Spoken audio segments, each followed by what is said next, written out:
E como nós dizemos sempre em todas as edições do programa, passa uma espécie de meridiano imaginário aqui.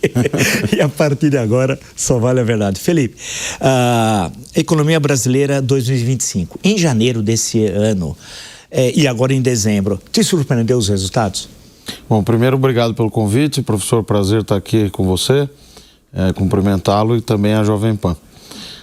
Dizer o seguinte, sim, os economistas erraram, nós economistas erramos.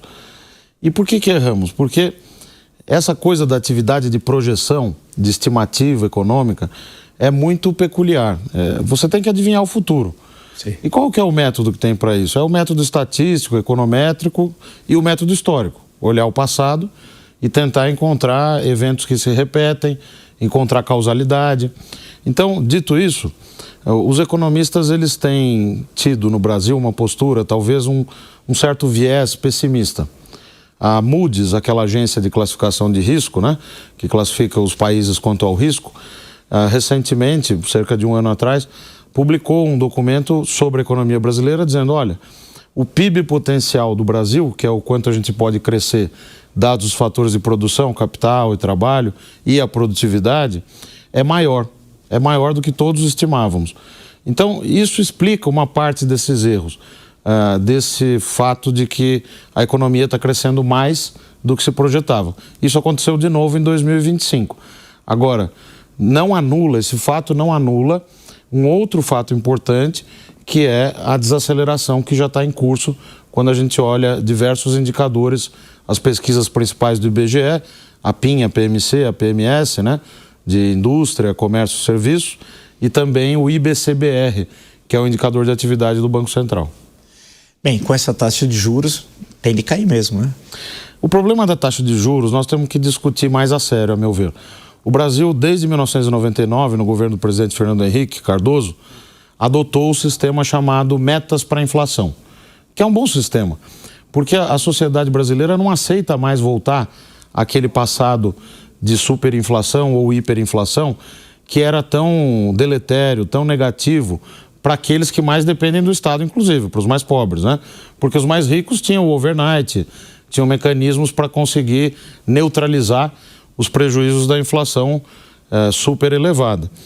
Porém, eu temo que de 99 para cá, nós colocamos a estabilização como um grande objetivo, e ele é mesmo, mas deixamos de lado o crescimento e o planejamento.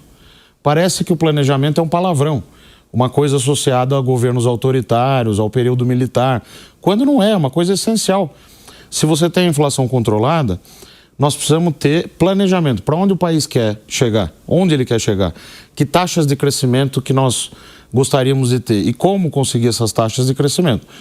Com uma política monetária que pratica taxas de juros estratosféricas, nós não vamos conseguir crescer nunca. É impressionante que o nível de investimentos da indústria e o nível de atividade industrial ainda seja relevante. Passamos por um processo de desindustrialização, estou falando numa perspectiva mais histórica, não deste governo, né? Perfeito. E isso tem a ver com a taxa de juros. Mas o problema é o lado fiscal. O governo gasta demais. É verdade, mas o diabo mora nos detalhes, né? Não é nada tão simples assim.